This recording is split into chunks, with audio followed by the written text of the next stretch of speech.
এই যে আমারে দেখতেছেন, আমি এখন শরীয়তপুরি হইছি, হাফিজুর রহমান সিদ্দিকী এখন কুয়াকাটা হইছে। আমরা তো অনেক কষ্ট করে মানুষ হইছি, অনেক কষ্ট করছি। আর এই এতদূর পর্যন্ত আসার পিছনে কারণ হইল আমার মায়ের দোয়া। কার দোয়া? ধরে কোন? মায়ের দোয়া।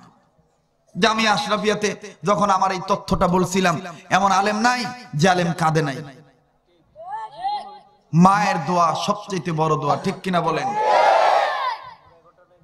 আমি কষ্ট করে এই পর্যন্ত আসছি। সম্মানিত সুধী, আমার ভাইরা, আমার মায়ের, আমার বাবা তো আমাকে খুব কষ্ট করে এই লাইনে আনছে, খুব কষ্ট করে রিক্সা চালাইয়া আমার বাপ আমাকে মৌলবী বানাইছে। আমার মা, আমি সংসারের বড় সন্তান। আমার যখন ছোট ভাই দুনিয়াতে আসে, আমার ছোট ভাইয়ের বয়স যখন 2-3 বছর, তখন আমার মার ক্যান্সার হয়েছিল। ডাক্তার বলছিল তোমার মা বাঁচবে না। আমি তখন আরদাবাদ মাদ্রাসায় পড়ি। আমি অর্ধেক বেলা পড়ছি, অর্ধেক বেলা রিক্সা চালাইছি। বিশ্বাস করেন, একটা কথাও আমি মিথ্যা বলছি না। অর্ধেক বেলা পড়ছি, অর্ধেক বেলা খোয়া ভাঙছি, ইটা ভাঙছি, মানুষের ইটা, বড় লোকের বাজারের ব্যাগ টানছি। দিবেন চাচা, আমার মায়ের ওষুধ লাগবে, টাকা দিবেন চাচা। তখন মুরব্বীরা বলতো কয় টাকা লাগবে? এই টাকা লাগবে। কেউ টাকা দিত, কেউ টাকা দিত না। খোয়া ভাঙতাম, খোয়া ভাঙ্গিয়া মার কাছে যখন হাসপাতালে ওষুধ নিয়ে যাইতাম, মা এই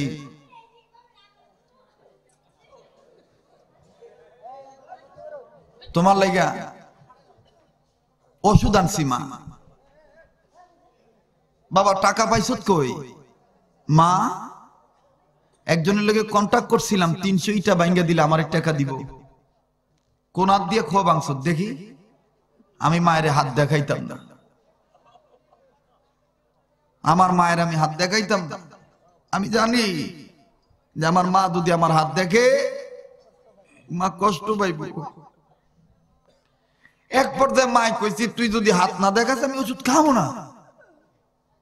এরপরে আমি মায়ের আমার হাত যখন দেখাইছি, আমার আঙ্গুলের গোড়া যখন ঠোয়া পড়ে গেছে, মা হাত দেখে আল্লাহর কাছে কইছিল, আল্লাহ রে, আমার মানিকের হাত বইরে তুমি টাকা দিও, আমার মানিককে তুমি কবুল কইরো।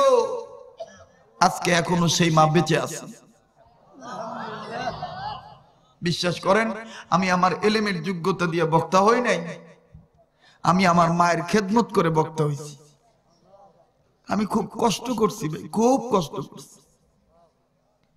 আধা কেজি গরুর গোস্ত কেনার মতন যোগ্যতা আমাদের ছিল না। যুবক, কেন এই কথা বলতেছি জানো? এই কথা বললে হয়তো অনেকে ঘৃণা করতে পারো। আমি কেন বলতেছি জানো?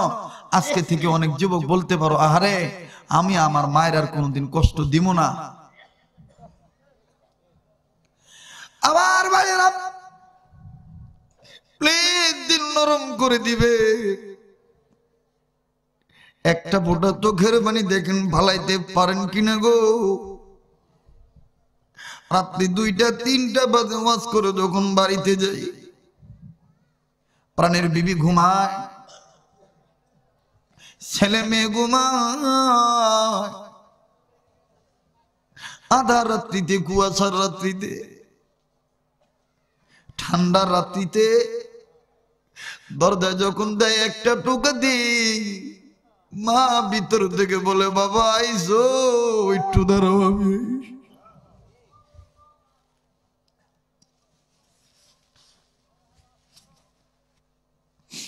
কিরে মা, তুই ঘুমাস নাই? মা ডাক দিয়ে বলে, বাবা রে, তুই বাইরে থাকলে আমার ঘুম ধরে না। ওই মা, এত রাত্রি হয়েছে, তুই কি লেগে ঘুমাস? মা কান্দা ডাক দিয়ে কয়, বাবা গো, যতবার বিছানায় পিঠ রাখি ততবার কে জানি বলে, তোর মানিক বাইরে, তুই ঘুমাস না।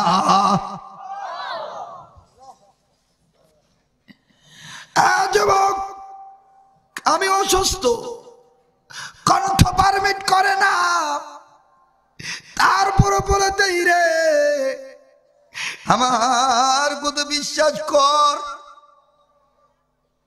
মার তো আল্লাহ কোনদিন ফেরত দেয় না, কোনদিন আল্লাহ ফেরত দেয় না।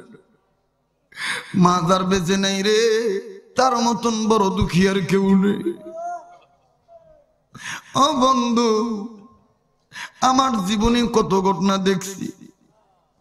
ওয়াজ করার জন্য বরিশালের জন্য বেরোইছি, ফেরিঘাটে ফেরিতে গাড়ি তুলছি, আমার গাড়ির পিছে পিছে ফেরিতে একটা অ্যাম্বুলেন্স উঠছে, অ্যাম্বুলেন্সের ভিতর থেকে কান্নার আওয়াজ আসতেছে।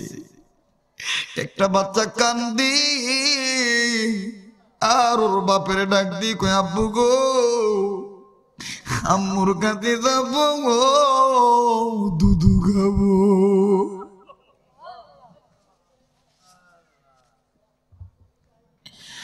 আমি গাড়ি থেকে নেমে ডাক দিয়ে বলি, ভাই যা, আপনার বাচ্চার মা কোথায়? লোকটা কান্দার ডাক দিয়ে বলে, হুজুর আমার বাচ্চাটার মা লাশ হইয়া অ্যাম্বুলেন্সে শুয়ে রইছে।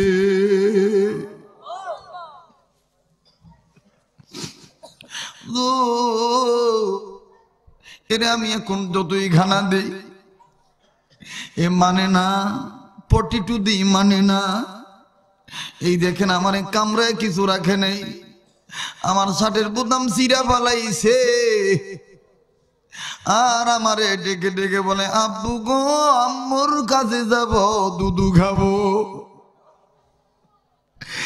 আমার ভাইয়েরা, ওই সময় আমি সাথে যেতে ওযু করে 2 রাকাত নামাজ আদায় করলাম।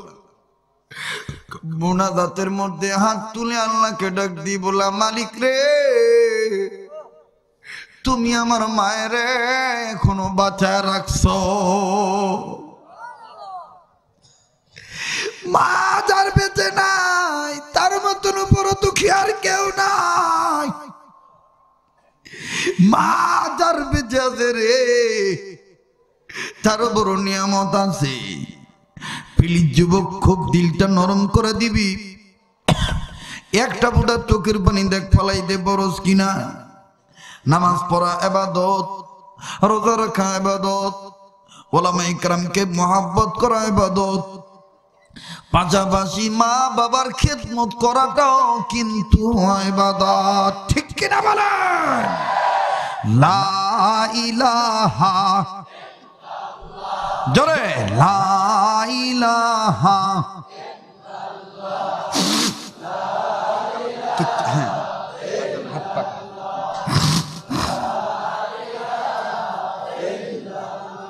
মহব্বতে লা ইলাহা। থামেন থামেন, আমার দিল বলে আজকের মাহফিলে তো আল্লাহ ফেরত দিব না, আজকের মাহফিলে তো আল্লাহ কবুল করব। লা ইলাহা ইল্লাল্লাহ ধাক্কাটা কলবে আঘাত দিয়া, লা ইলাহা।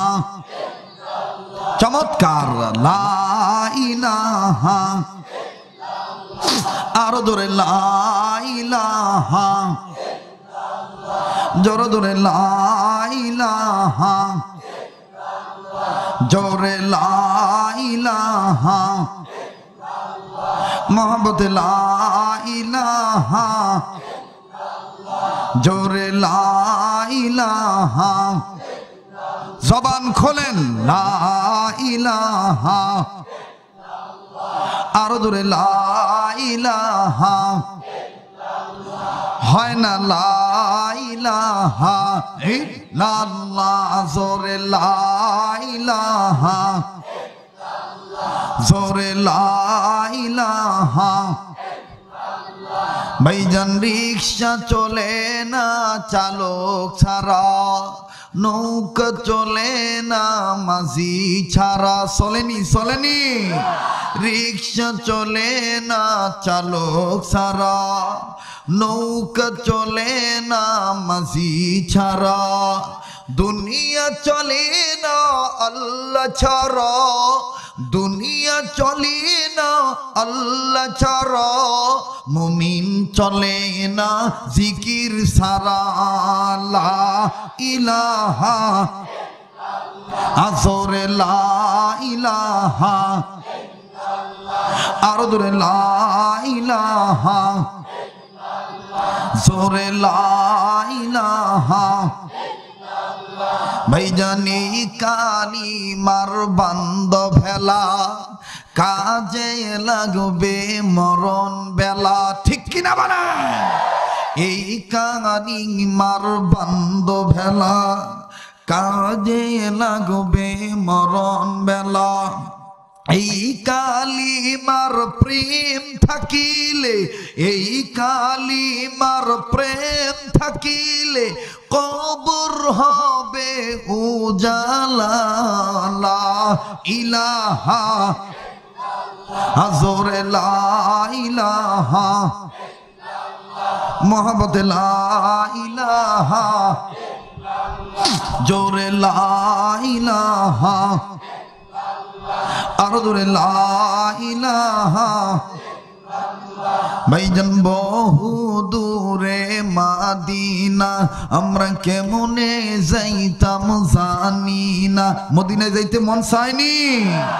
বললেন বহু দূরে মাদিনা, আমরা কেমনে যাইতাম জানি না।